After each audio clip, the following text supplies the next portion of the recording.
This episode of The Body Serve is brought to you by Health IQ, an insurance agency that helps health-conscious people like runners, vegans, weightlifters, and you guessed it, tennis players, get lower rates on life insurance. Go to healthiq.com/bodyserve or mention the promo code BODYSERVE when speaking with an agent to support the show and see if you qualify. But I really don't have any regrets. I really don't. I've lived exactly how I've wanted to. I've tried my hardest every single time. I didn't win the matches that maybe I should have always won, but I really gave it my all. So that for me is enough.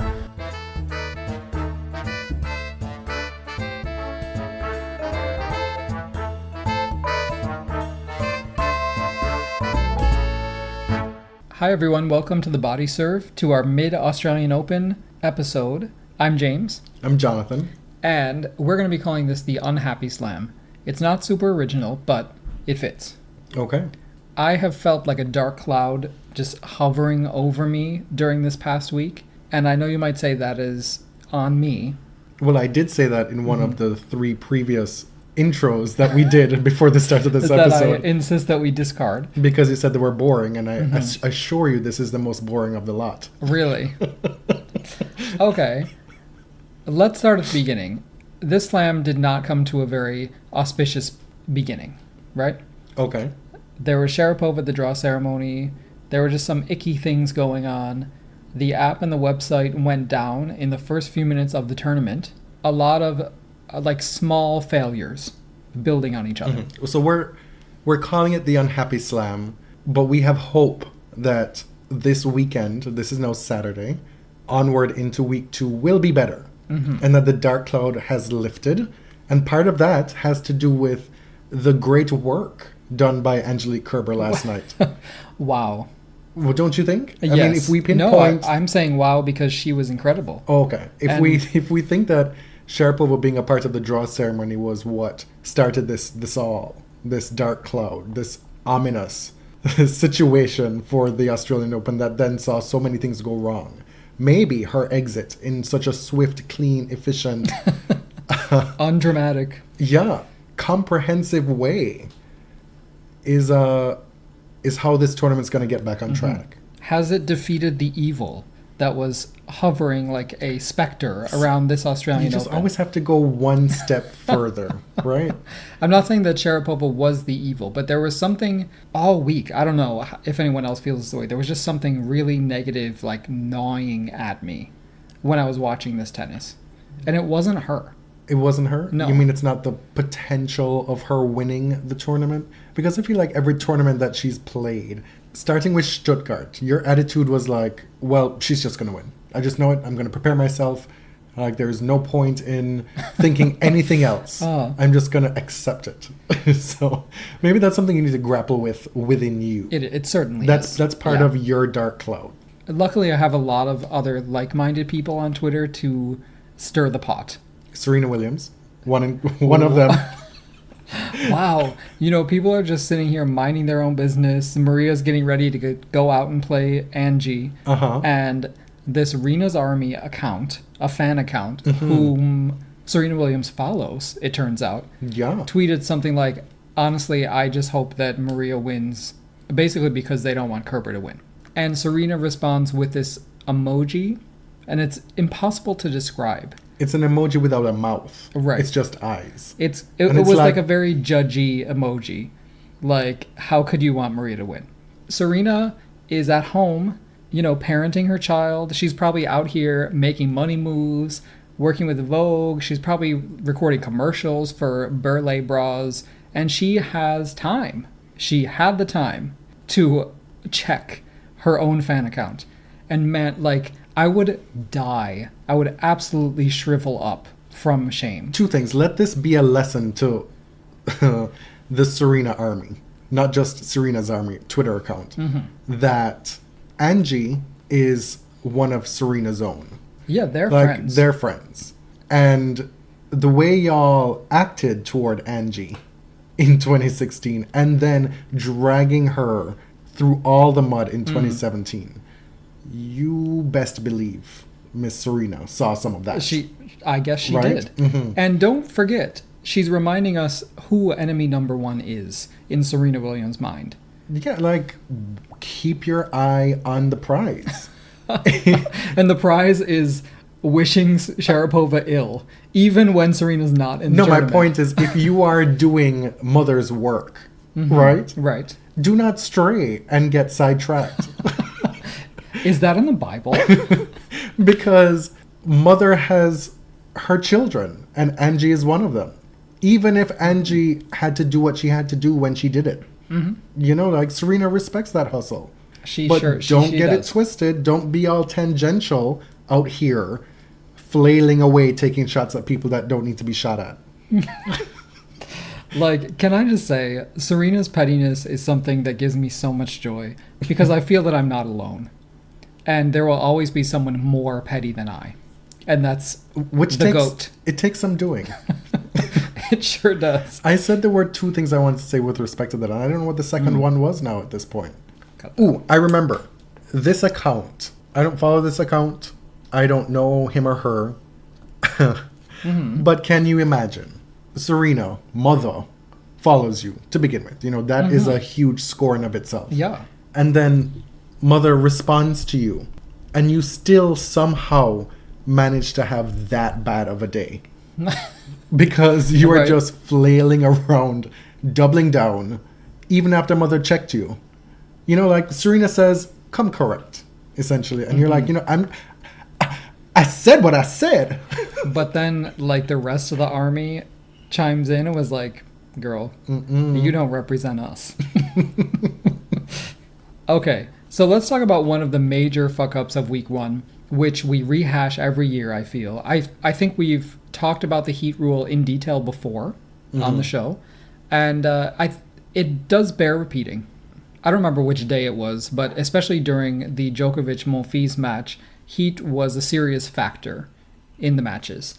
I mean, it's not news that Melbourne in January, in the middle of summer, gets super hot. Now, do you want to hear about the heat rule? Make it brief and succinct. Yeah, it's really interesting. I mean, oh my God. So, okay, they increased the temperature thresholds that would allow the heat rule to go into effect. So it went up to 40 degrees Celsius, like ambient air temperature, and then 32.5 degrees Celsius, the wet bulb globe temperature. And you may be asking, what the hell is wet bulb globe temperature? I'm glad you asked, because I'm here to explain it. And this is the nature of our relationship. He says, oh, did you know? Did you know? And then If before you I could didn't say, know- no, I didn't know, nor did I want to know, I get like a 10-minute situation. If you don't know, now you know. So wet bulb globe temperature. First, let me preface this with meteorology and geology and all that shit was one of my literal worst subjects in school. That and probability. Probability is like the only test that I ever failed really badly. Probability sucks. Like permutations and combinations and what cards will come up and what the fuck. Yeah. Yes, back on track. Wet bulb globe temperature. It's an apparent temperature measure that estimates temperature, humidity, infrared light, visible light, wind speed, and comes to like a more holistic picture of what temperature actually feels like.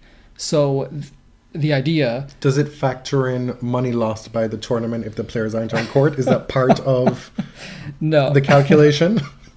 It's how you use the wet bulb globe temperature. And so you may ask, what is wet bulb temperature? They didn't explain what a wet bulb is. I still don't really grasp it. Okay. But getting real scientific here, that is the temperature a parcel of air would have if it were cooled to saturation by the evaporation of water into the air. Basically, it means if there were 100% humidity in this air, how much would it cool? Okay? I don't really know what that means. Basically, it's the lowest temperature that could be reached like in the ambient conditions if there were 100% humidity. What that means for us is that sometimes the ambient temperature can be very high, but if the humidity is not also correspondingly high, the heat rule doesn't go into effect because the secondary measure, the wet bulb globe measure, doesn't go very high. So while we may see 40 degrees and we're like, oh my God, that person should be dead, as far as they're concerned, if there isn't sufficient humidity to go along with that, then they're like, Right. Like, okay, let's say the ambient temperature is 39.5 degrees. The on-court temperature may be 50, maybe 55. We saw incredible temperatures on court in Melbourne this week. But, first of all, they don't care about on-court temperature. And if the humidity is not high as well, the heat rule may not go into effect. So the idea that they changed the heat rule in 2015 is impossible to be believed, because they had tons of problems. They had Frank Dancevic hallucinating Snoopy. You remember that? A few years prior. Like, the fact that they would change the heat rule to make it easier to die on court is just bizarre. I understand, being in condition, training in the heat, this is another measure of athletic performance, but, how much is too much? Well, it seems that the only way we're going to find out how much is too much is if somebody drops dead on court or is able to not continue their career because of some injury due to that. We've seen precedent. We've seen the Dancevic thing, and you want to say, well, he just wasn't conditioned enough. He was ranked how low? Yeah, he's just not an elite athlete. But as Mel, Athena 1949 on Twitter pointed out, we've seen so much of this happen in high school American athletics, specifically in football, where kids just drop dead, literally drop dead. Yeah. And I would argue that the Australian Open has been very lucky to date, that they haven't had to deal with something very tragic with all that going on. Added to which, who are the people who want to be watching tennis under those conditions? Well, that's the thing. Is it safe for fans as well? Well, who are not required to be well conditioned. No, fans who are there, fans who are on their couch like I was in the middle of the night. Like, I went and watched the Fosters instead after the end of the third set of Djokovic Monfils, because what does that match tell me about the nature of their rivalry, the history of their matchups, where they are now in their respective careers? What does it tell me about Djokovic now coming back from injury? What does it tell me about Monfils, who won to start the year, who looks like he's totally redone his outlook on his career and is far more serious than he's ever been? That's the matchup that we wanted to see, and the weather totally scrambled that. Yes. And so I have no interest in watching that, because the stakes and the outcome mean nothing to me personally watching it.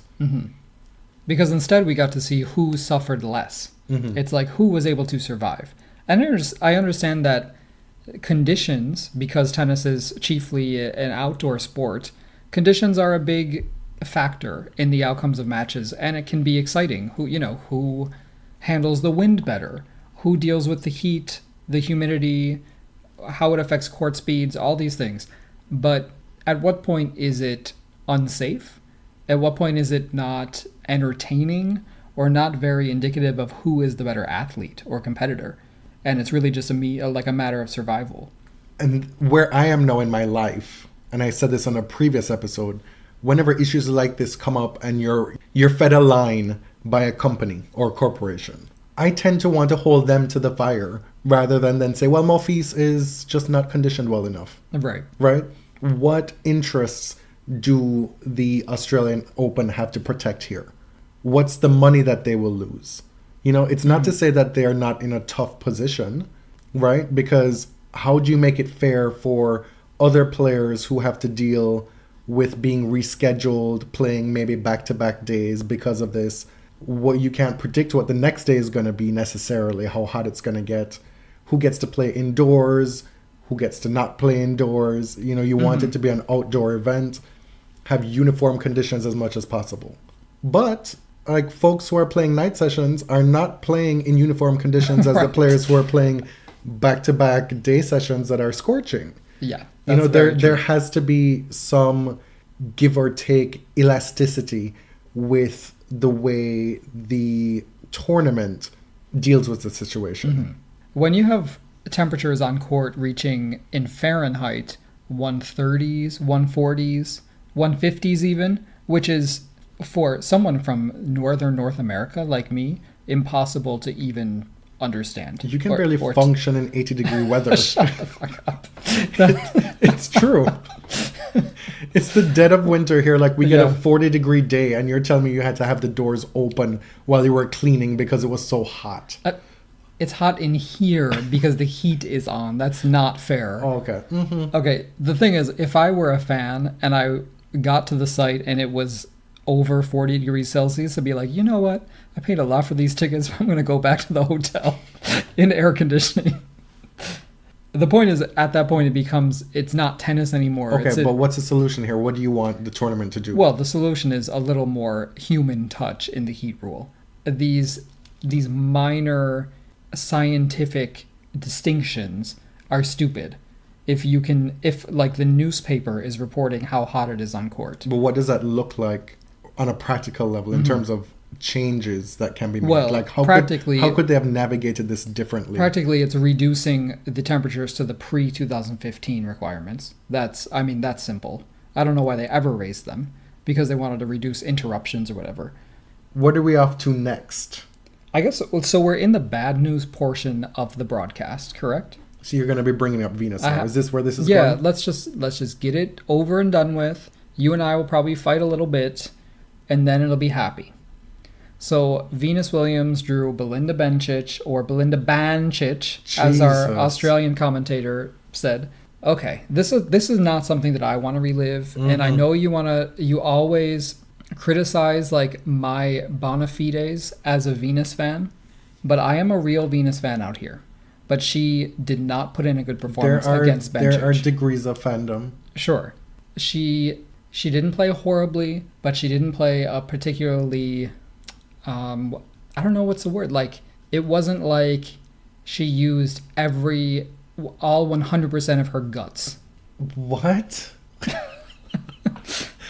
Listen, like, I had to check him last night. No, but some people are out air. here saying that Bencic was playing like Steffi Graf and Serena Williams all rolled up into one. Like, she wasn't. She doesn't have that kind of power. She was hitting her serve spots extremely well. I will say that. How many times in that match were you livid because of that serve out wide and the precision of it? That serve out wide, there's nothing to do about that. Exactly. But that's not every single serve in every single game. No. And Venus needs to protect her serve as well. I said this in the lead up to the match that would have been the key. No matter how well Bencic is playing, Venus has to protect her serve. Mm-hmm. And she lost serve a couple times. It's not the end of the world. Like, I expected it to be a tough match. After the first set, Venus loses the first set. Folks are out here on Twitter talking about, I saw this one coming. Calm down. Like, everybody and their dead grandmother knew that this was going to be a tough match, right? Like, this is the one that everybody saw coming. Venus didn't play poorly. Did she play great? She did not. She had one match under her belt to start the year. She lost that one. This is only her second match. We've seen in previous years, especially the last couple of years, that Venus has had the benefit, frankly, of drawing easier early round opponents, where she's able to work her way into form during these big tournaments. And that helps her particularly because she's at an advanced age. At an advanced age, right? Right. Like, that's helpful to her. And they were also players who maybe, while not bad players, they were styles that matched up well with her. Sure. Which is important, Bencic played an amazing match. Venus didn't play that great. It was not a good combination. Bencic has quality. She has pedigree. She's a top 10 player. Everybody expects her to return to being a top 10 player. Right. Never mind her crashing out like 3-1 in the next round.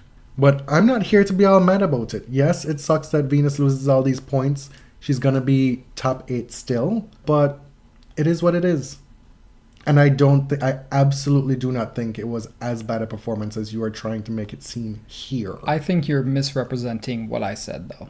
I think you chose your words very carefully, and I think I can read between the lines. Oh, okay. I know what's in your heart, okay? That's so unfair. Listen, I'll concede that it looks a lot worse seeing that Bencic lost in the next round. to somebody who she shouldn't have lost to. Venus, like you said, Venus didn't play a bad match, but it's also, I think that we can expect excellence from Venus. We're not expecting her to just survive out there. We're expecting her to bring her game. And that's, I don't know, maybe I'm wrong. In the first round, I'm not going to condescend to Venus by saying it's different in the first round. We should not expect Venus Konta, Venus Ostapenko, Venus Osaka that's levels fair. from Wimbledon in the first round in her second tournament of the year, coming off the off season at 37. Mm-hmm. It's just not practical. Like, if we get it, great. If she wins, great. But like, she didn't embarrass herself. No. And that's all I'm concerned about. I agree. I'm not here to bash Venus about this. I think we need to move on. Okay, let's move on to some good news. That happened last night. We don't have to go in chronological order, right? No. The Sophie's Choice match. Right. Naomi Osaka versus Ash Barty. We're big fans of both. Let's start with Ash Barty because she has had... Both women having appeared on the body serve. Yeah, exactly. Ash started in the first round against Sabalenka at night. She's played, her first 2 matches were under the lights in front of her Australian crowd. High pressure. She dealt with it well. She was taken to 3 sets by Sabalenka and had to deal with some... it was a very pro-Barty crowd, obviously, but she wasn't exactly happy with how they treated her opponent. They made fun of her grunt, audibly. Sabalenka has one of those grunts, much like I came to find out Karen Khachanov, where it starts like 3-4 seconds after contact is actually made and lasts through to the opponent striking the ball. Right. And, we criticized Sabalenka's grunt the last episode, but what the crowd did is just not on, in my opinion. They started mimicking and mocking her. And if you're her, how do you go out there and play your game and assert yourself? Like, that would, if you're a sensitive person, that could really crush you. Yeah, and also, if you are there supporting Barty, that's not helping her. Mm-mm. She doesn't need to be dealing with that shit. You should also know that that's not how Ash is, and she's not going to be happy about that. She's a very fair and square competitor. She's a stand-up chick, as she would say. So Ash beat Sabalenka. She beat a very in-form Camila Giorgi in the second round. And, I was excited about this matchup with Osaka in the third, because a lot of people have said, these could be future Grand Slam champs. This could be the next gen of the WTA. And they are at different places in their careers heading into this match. They are. Because Ash has leapfrogged Naomi. Like, frankly, those in the know would have expected Naomi to be higher ranked, having had a bigger breakthrough at this point. Perhaps where Ash is right now. Yeah, because like in the top 20. Yeah, Ash is now provisionally ranked number 15. She entered the tournament top 20, I believe. And Naomi has been kind of floundering a little bit. Well, she's been a little up and down. It's clear to anyone who sees her that she has an imposing power game, but it's just not always working, right? I do remember, and I'll never forget it, I'm not going to call out the person by name because there's like a 3% chance that I get it wrong. Okay. It's kind of a bad look to be calling out somebody for something they didn't say. But I saw somebody on Twitter, on tennis Twitter, who is fairly well known, and it surprised me when they said, I don't know why y'all don't get it that Osaka just isn't that good. And I was like, hold me back, because this shit's about to get real. And there's no way you watched that match last night and did not see the entirety of her potential. Wow. Especially because there's still so much missing from her game. There's so much for her to work on. Her net game, she could still move a little bit better.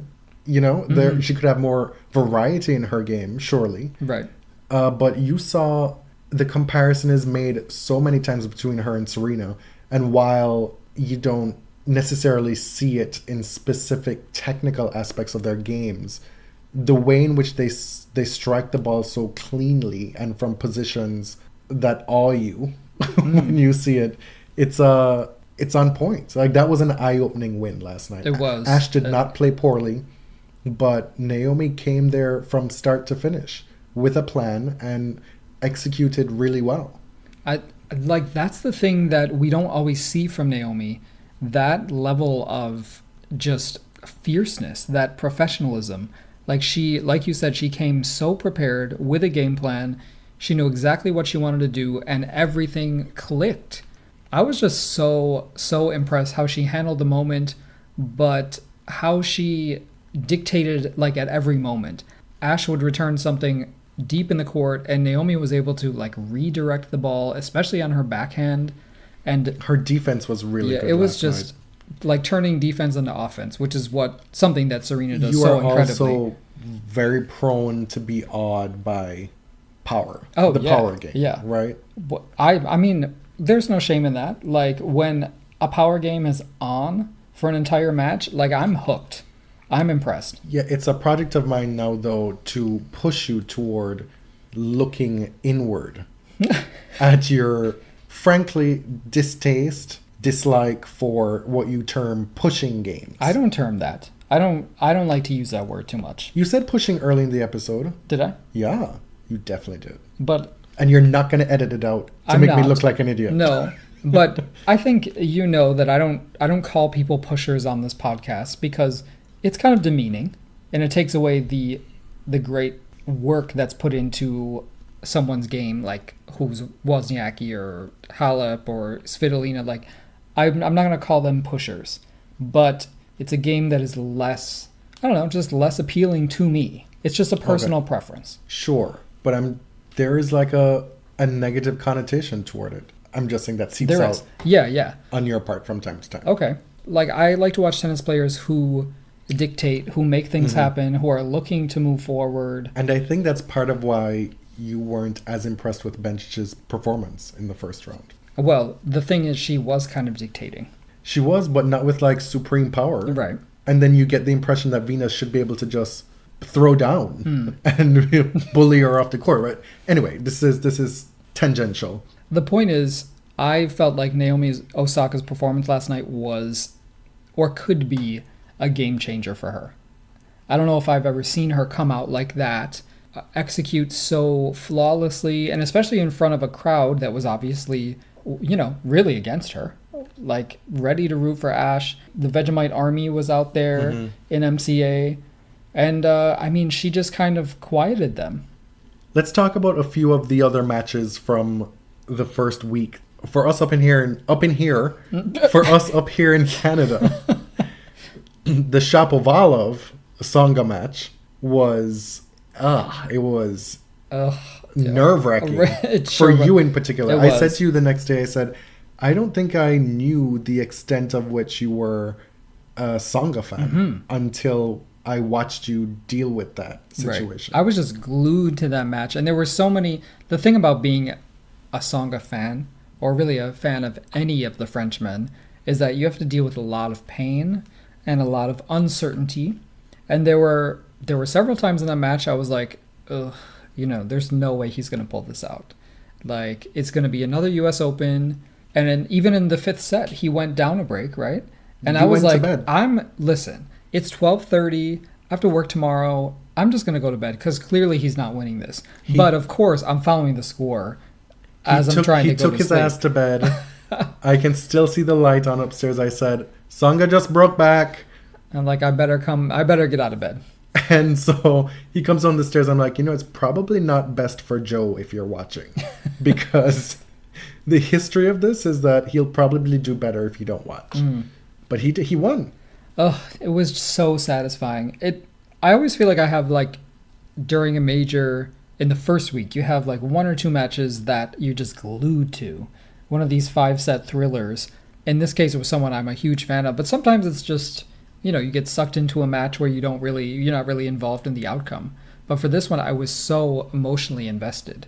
Tsonga then goes on to play Nick Kyrgios in another one of the marquee matches of the first week and loses in 4 tight sets. 3 of them, I believe, being the 3 sets he lost being tiebreakers. Man, Tsonga came so close, but in each of those tiebreaks, he just had a moment of not goodness. Right. You know, like right. a brain fart moment that gifts away a point or two where, had he not done so, it could have been easily Joe in 4 sets. Mm-hmm. Or even straight sets, really. But instead, we have the further maturation, as we're being told, of Nick Kyrgios and him coming into himself as a world beater, which is still to be determined because there's a lot to come in his way the rest of the tournament. I don't want to talk more about that just now. Yeah, we'll leave that for later.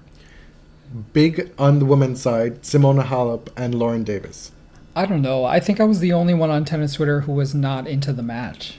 In the third set, it just kept going, and I turned it off. I watched an episode of The Amazing Race. It was very entertaining.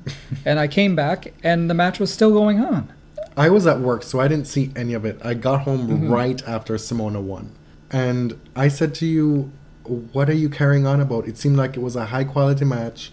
Like, what was my problem? Yeah, basically? what is the issue? Okay, first let me get out of the way. Lauren Davis played lights out, the match of her life. Apparently, somebody told me on Twitter that her backhand was clicking as fast as any man or woman in the tournament. So good on her. You know, it's not a matter of... I had said, like, how is Simona getting bossed around by this tiny woman? And I still think it's a fair assessment. The size maybe not the... Like, it's not the biggest issue. Because Simona's not big either. But how is a 2-time runner-up being absolutely bossed by this little girl? Listen. It's just...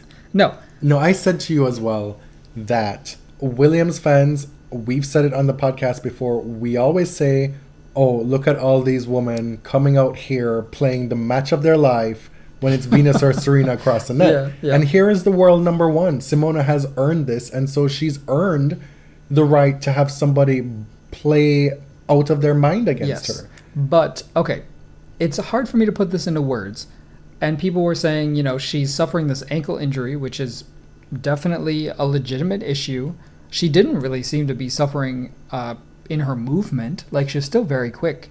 Like, Simona Halep is only 5'6", but she can generate a lot of torque and a lot of power from her frame.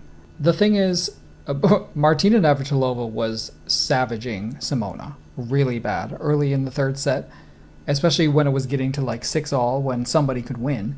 And she was saying, oh, again, Simona is playing not to lose rather than playing to win. And it's something that we saw in the French Open final. I think that's against fair. Ostapenko. Yes. I mean, Martina was being probably unnecessarily harsh and underestimating how well Davis was playing. But if you are injured, if you have a player who's zoning and getting everything back, you have to try something different. Like, you have to... Simona has a lot of variety. She can play at the net. She has drop shots. She has lobs. Like, just try something. That was my problem.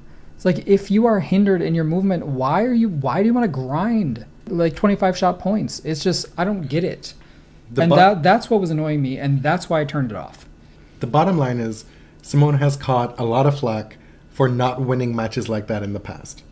And she showed a lot of the fight in winning that match that people claim she hasn't. She did.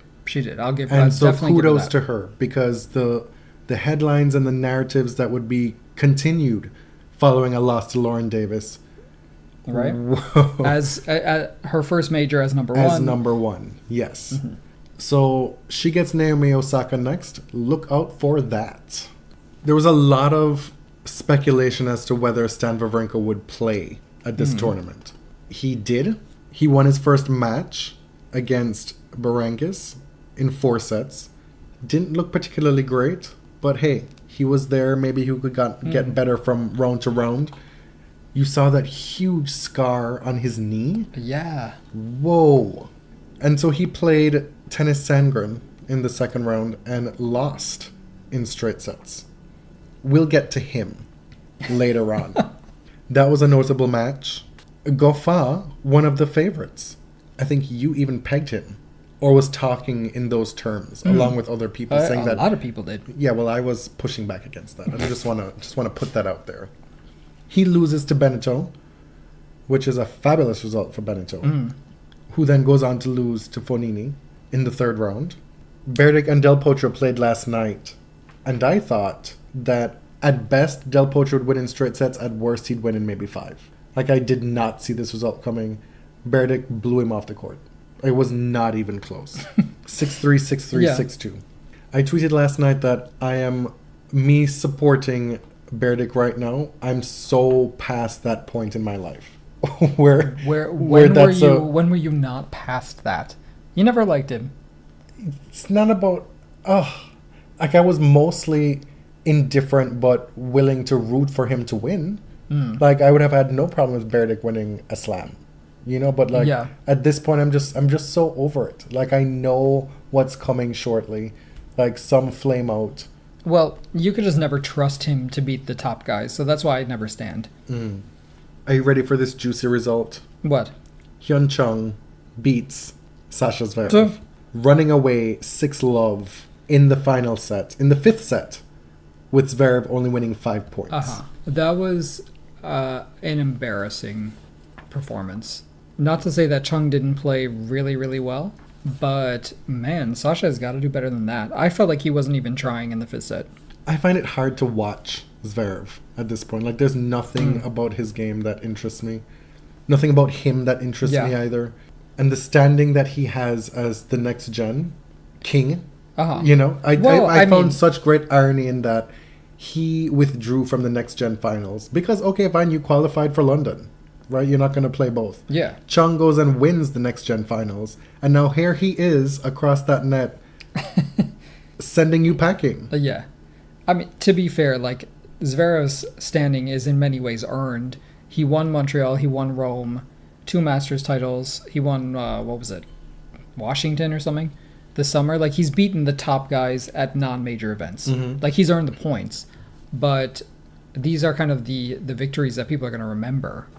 Man, Caroline Wozniacki barely escaped losing against Fett in the second round. I believe Fett was up 5-1 and 40-15. She had double match point. And Caroline comes all the way back to win 7-5 in the 3rd set. In the annals of comebacks from match points and 5-1, it's not the most impressive one I've seen, to be honest. I thought she got very lucky. Meaning, Fett was playing very well and basically stopped playing well, and Caroline remembered that she was the top player. I mean, she played horribly for most of the match, and then she did exactly what she was supposed to do as a professional in the 3rd set. So Wozniacki fans will probably hate me for that, but that was not super impressive for me. does it need to be impressive? No, I mean, she won. She hasn't looked particularly great. Which is annoying to me because I marked her as a possible winner of the whole tournament. So I'm taking it personally. She did then go on to beat Kiki Bertens 6-4, 6-3. She had already beaten Buzarnescu in the first round. Who was a finalist in Hobart. So it's not like she had a hiccup, a very big one that could have been fatal. Yeah.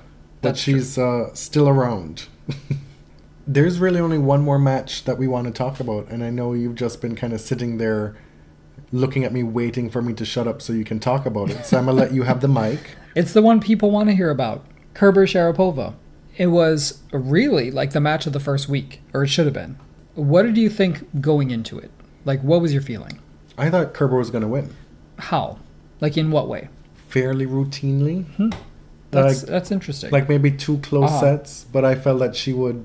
The thing is, what Maria does, I don't think should trouble Kerber playing near her best. Right. I think I underestimated how back Kerber was.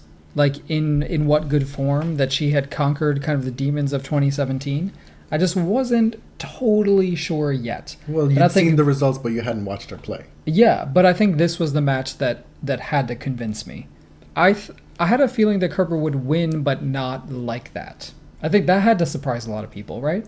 She came out firing, hugging the baseline, bending those knees, redirecting the ball. And what Maria really struggles with against Kerber in that kind of form is Kerber is able to stretch her so easily and at will. And Maria, we've seen, doesn't do well on the run.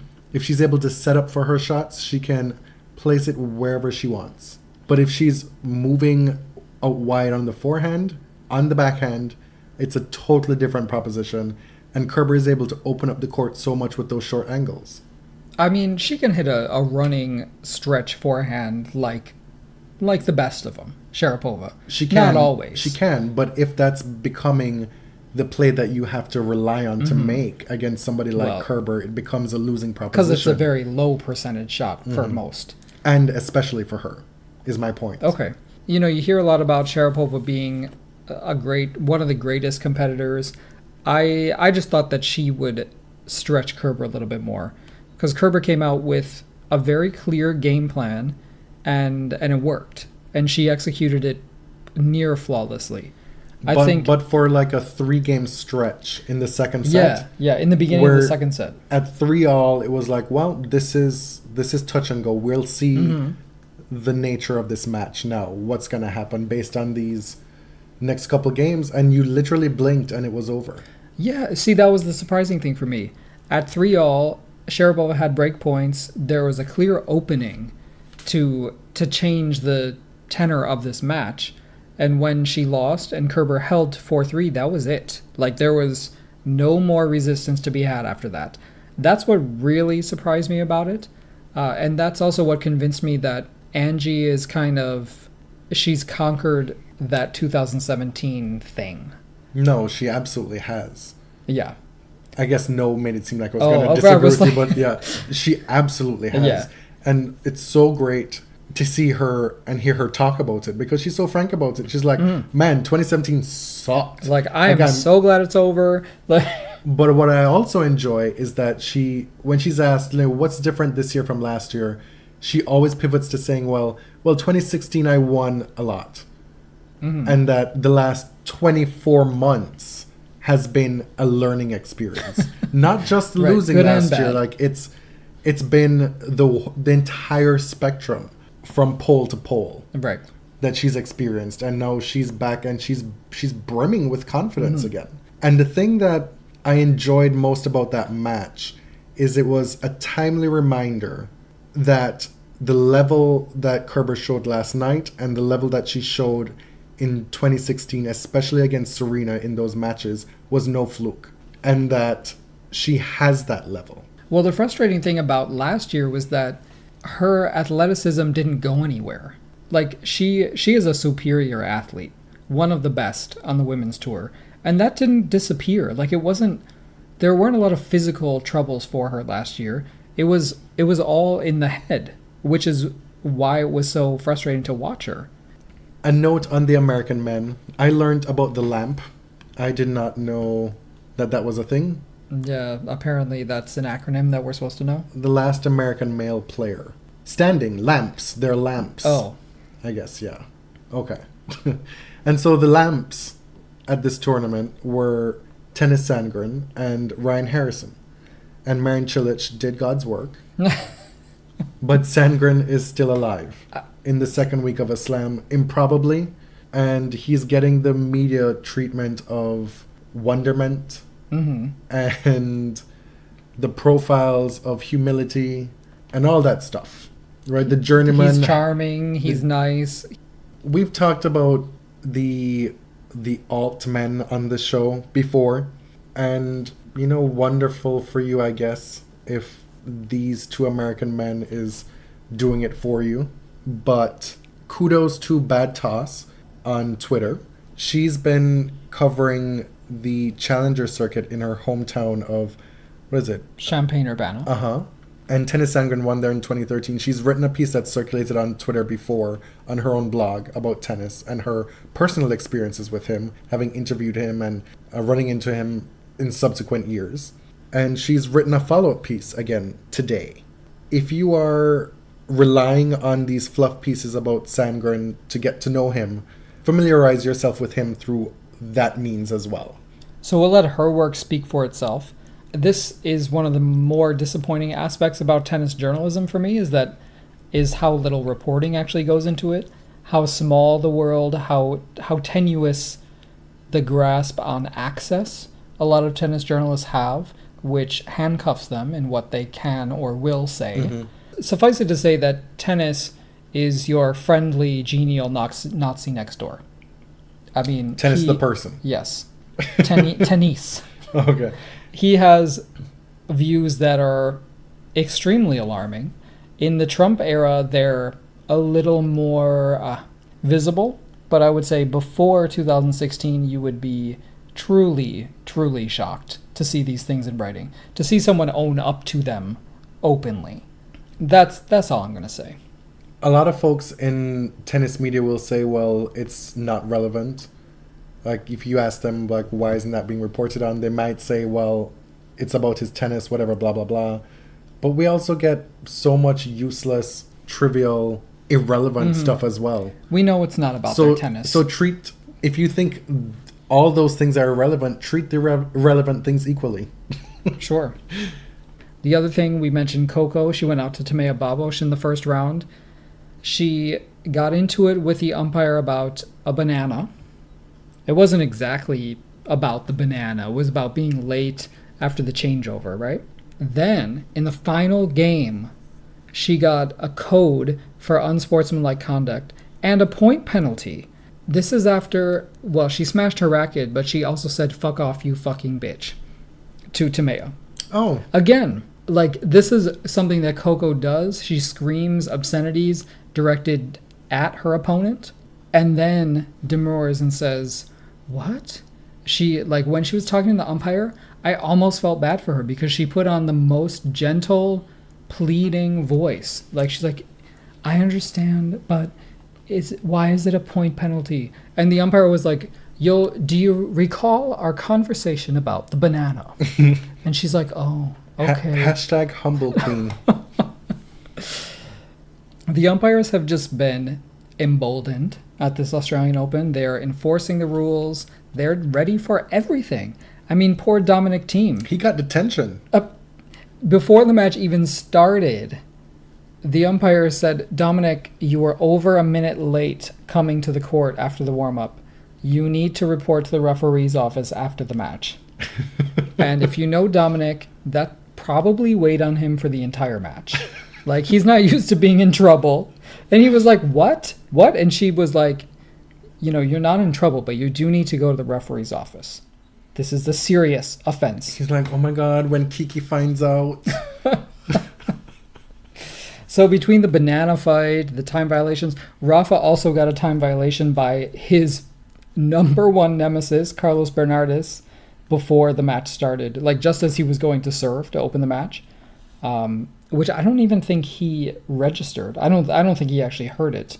No, Rafa is just ready for it at this point. It's not gonna bother him. Yeah, but I kind of like it.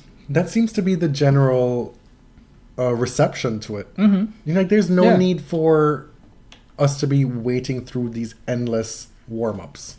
I was never bothered by the time thing, as far as Djokovic bouncing the balls and Rafa taking too long between points. Like, that doesn't bother me as a fan, but I do not tolerate disrespect to ball kids, umpires, and your opponent.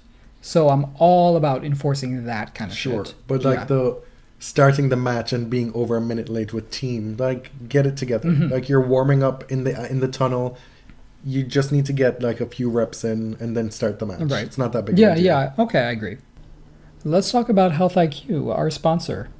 They're a life insurance agency who works with only the top, A or A+ rated insurers to get you the best rates possible on life insurance. Are you a health conscious person?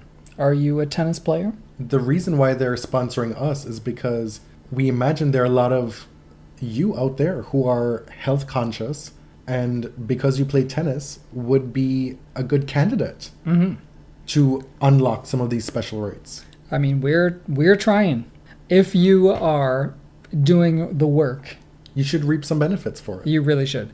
This is not an experience where you just go online and you fill out something and then you don't deal with anybody, right? There's a Health IQ agent who takes you through the process the entire way.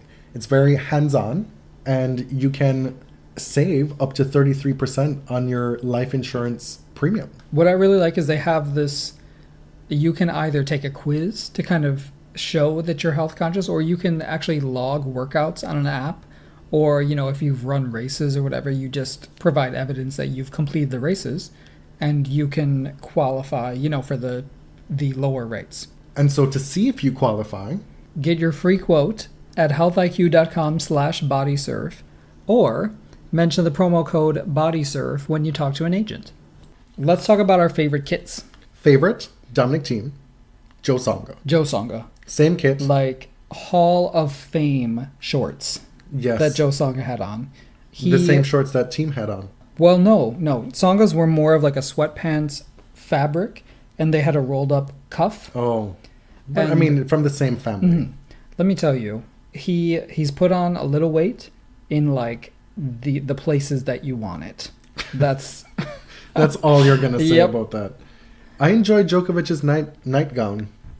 I loved that black and blue night kit that Novak had on. It was maybe a little too tight in the shirt.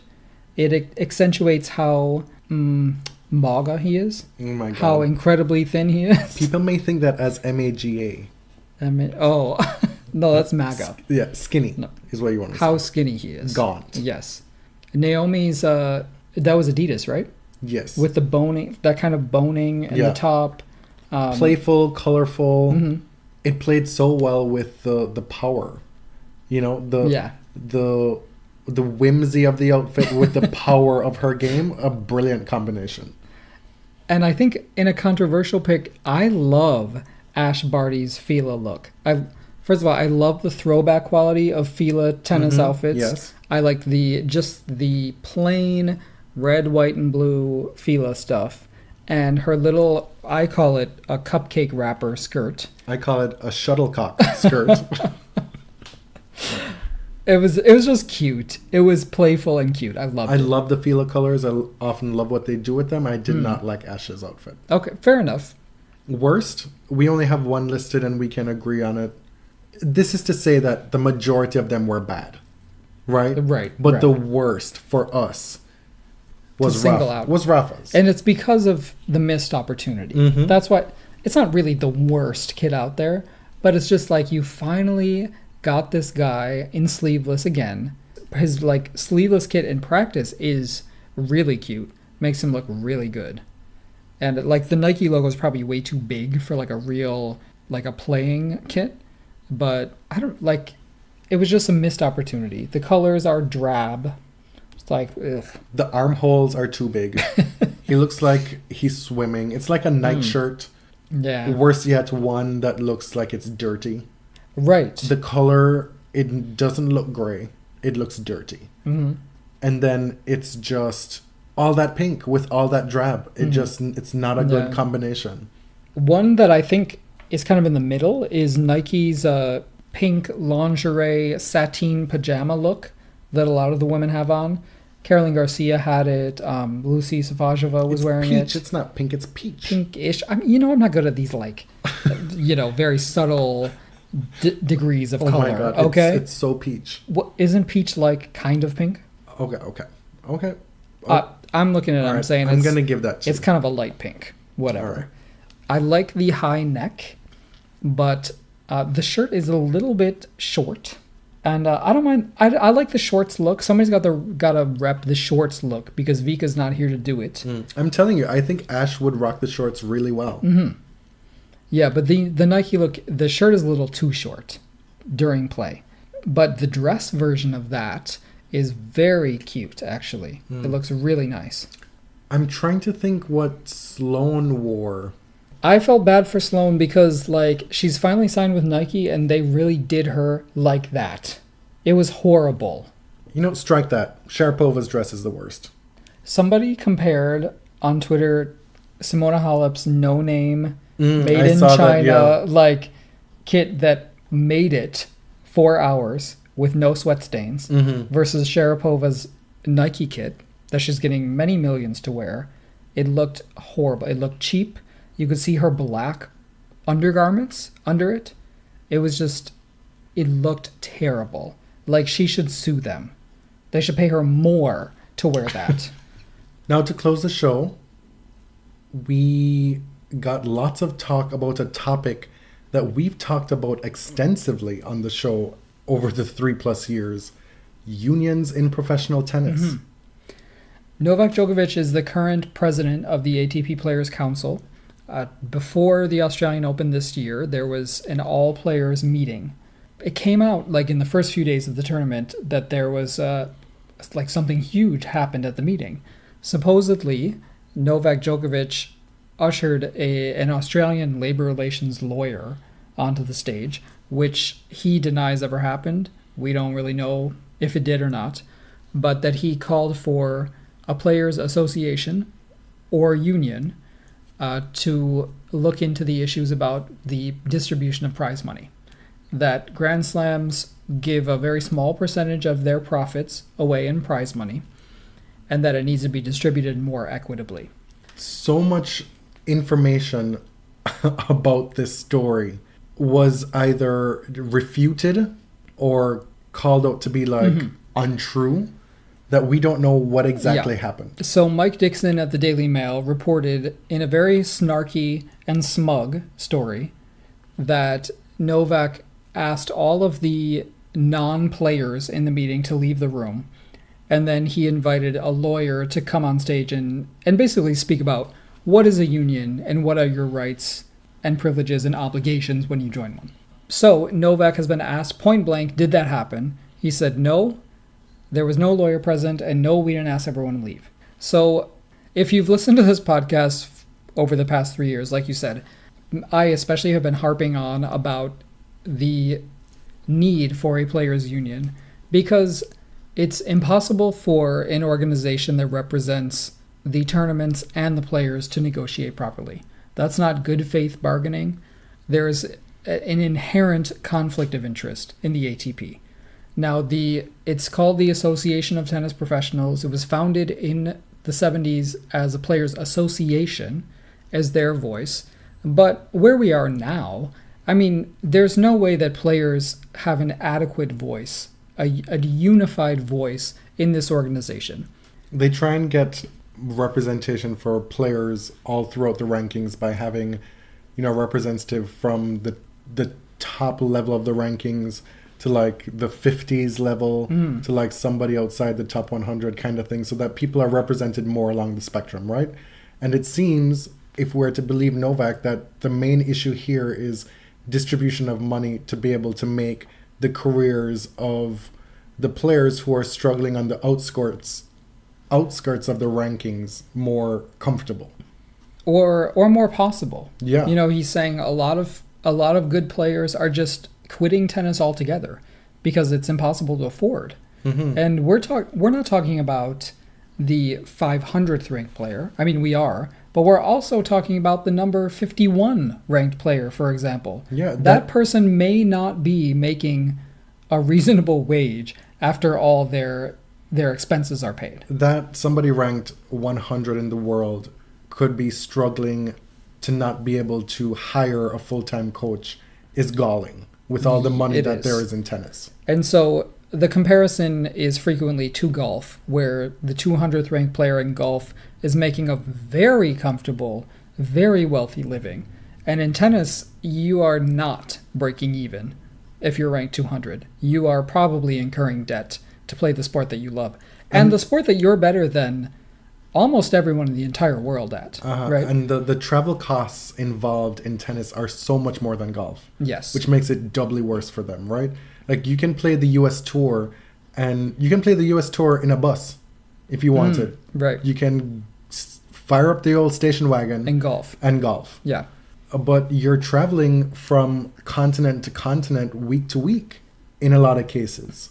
So my initial reaction, hearing Novak talk about unionization, is very exciting for me because it's something I believe in. And I think that in order for the players to have any sort of power in negotiation, there has to be an independent body. There's no way that basically the employer is going to grant you the things that you want because they are benevolent. That's not how this works. It's not how capitalism works. This is like the new tech companies in Silicon Valley saying, we don't need unions because we're looking out for you. We know that is false throughout history. It's not in their best interest. And these companies, it's in their best interest not to have a union to deal with, because it costs them a lot more money to have to go through those channels. Oh, of like course. when they say if you have a union, it necessarily changes the relationship between employer and employee. It certainly does. To the employee's detriment. And they use that as a means of discouraging you from joining a union. That's because they then have to go and hire all these people and these lawyers to then navigate the process on their end. It does. You know? Yes. And having worked in companies that are unionized in human resources, it does make relations between employer and employee much more complicated. It just does. Like that. That's a fact of life. But it in this case, the other major sports organizations have a players' association or players' union. The NHL, NBA, MLB, all of the major, like the big four sports organizations do. Now, it's particularly difficult in tennis because it's international. You have a huge range of sort of cultural approaches, people coming from all different countries, linguistic backgrounds. You also have multiple bosses. It's not just the ATP, it's the ITF, it's the tournament directors who all exist hovering above the players. And there are multiple mouths to feed. And so who are you dealing with? And it's also TV and clothing sponsors. I mean, the Grand Slams have an interest in making TV happy. They, in many ways, pay the bills. The sponsors pay the bills. And so what I'm really annoyed about is the tenor of the coverage, the quality of the coverage of this issue, because this is where reporting and journalism really needs to step up. I understand the conflicts and the tensions involved in such a small sport vis-a-vis journalism. You have to preserve access. It's difficult to get straight answers out of players and out of officials. And a lot of times you're basically part of the press corps at their goodwill. You know, you're invited into the inner sanctum of the tournament itself. And that's the only way you get real access. So I get all that, but the lack of quality and the lack of integrity in the reporting of this issue is galling. I mean, it's mainly the British press that has been reporting it.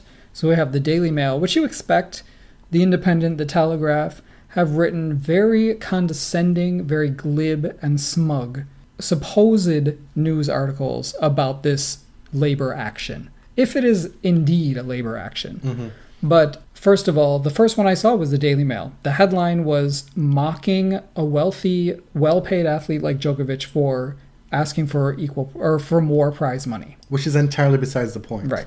Because there are a million things that a union could do in tennis. It could address the heat rule at the Australian Open, for example. Yeah. It could address something as banal as the balls used at different tournaments, that they be uniform. It's about looking at player safety. It's basically a way to organize players to advocate for themselves. Well, not a simple thing, but something that I've always thought about. If a player comes out, what are the protections in place to create a safe working environment for them?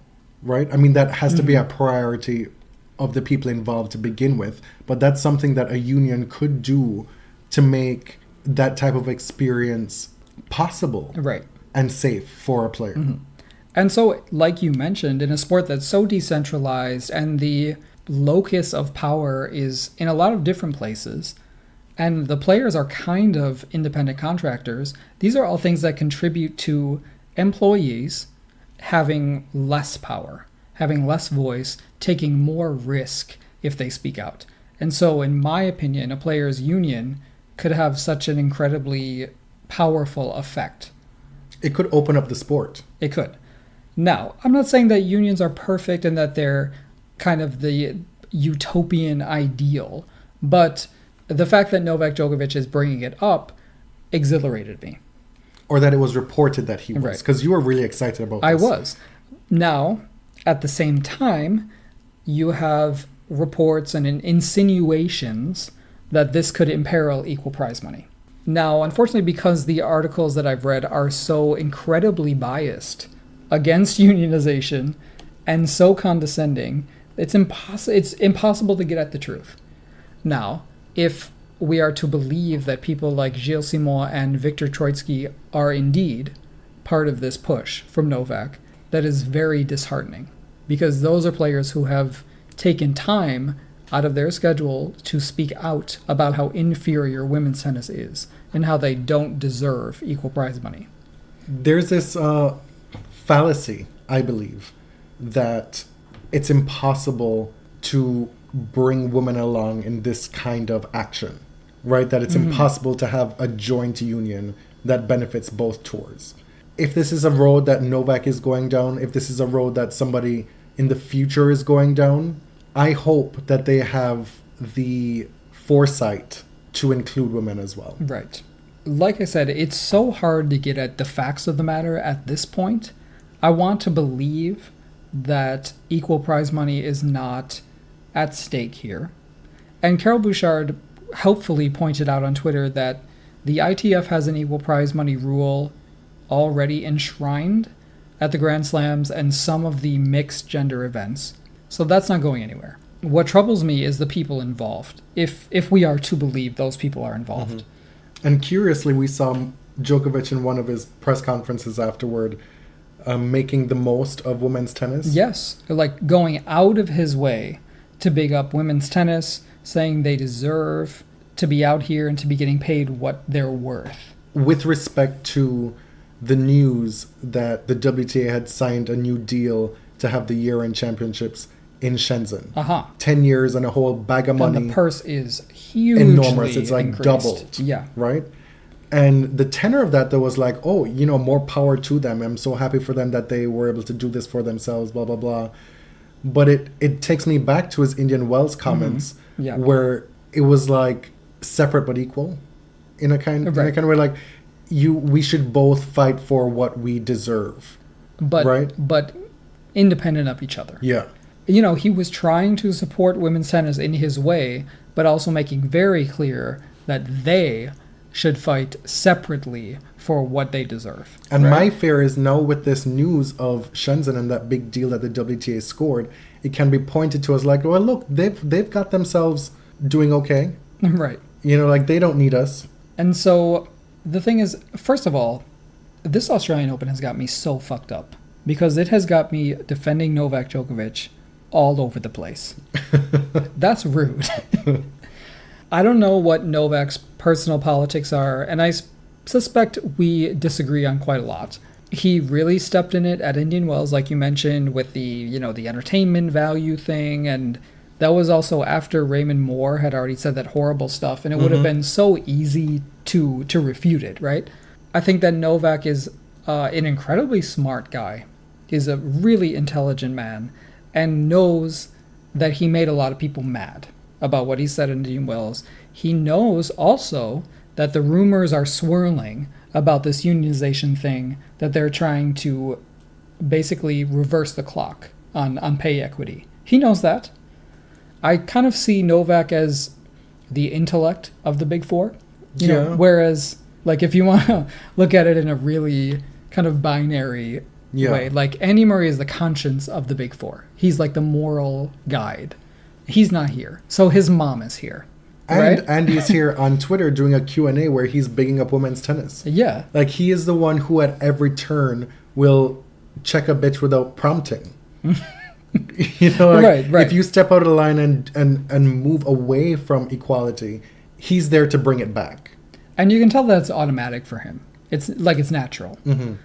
So you have Judy Murray out here, engaging with Andy Roddick on Twitter and saying, I think this is a great idea, and I think that men and women should work together and form a singular union to represent both.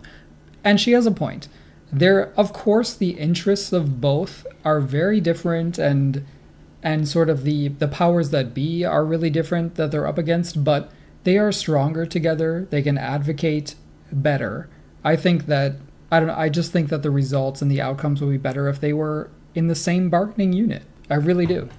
So every time you read a story about this unionization thing, you don't need to be told. Obviously, you are all intelligent people, but be cognizant of how biased in tone all of these are. I'm reading these things from supposedly reliable sources, and all I see is smugness and mocking. And, you know, the association of Novak Djokovic with communism, you throwing around the word comrade as a joke, it's just, we are not children. We are smart enough and old enough to expect that you tell the truth and you ask the right questions. Well, consider too that a lot of these stories are being written for publications that have political leanings. Yes. That could be anti-union, and that's a very strong political angle that these papers might want to push one way or the other.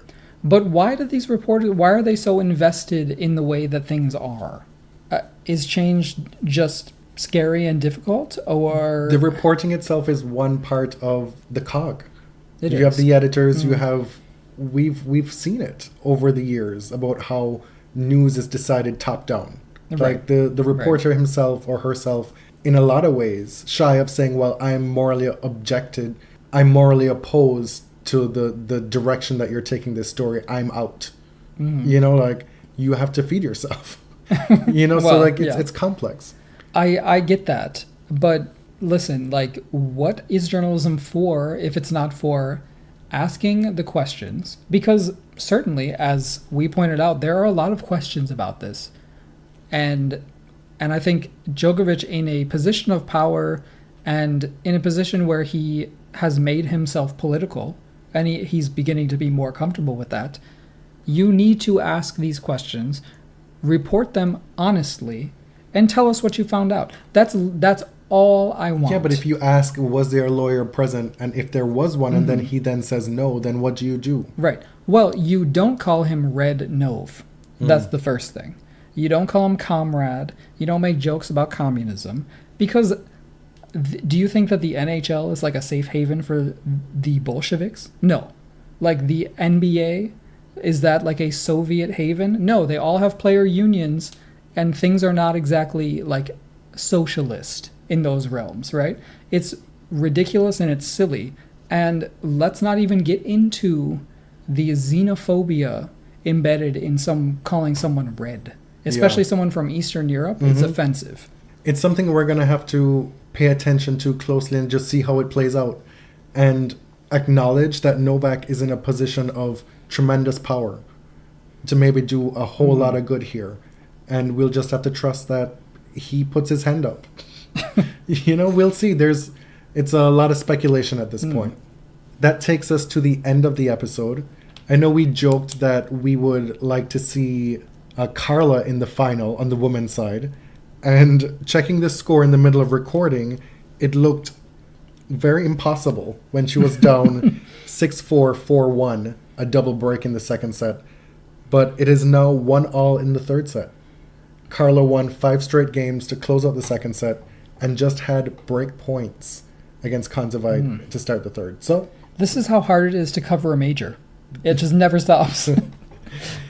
I'm Jonathan. You can find me on Twitter at tennis_John. I'm Comrade James. You can find me at ElliotJMR on Twitter. 2 L's, 2 T's. The Body Serve, as always, on Twitter at The Body Serve. And we'll be coming back to you in about a week with a wrap of the Australian Open. Till next time.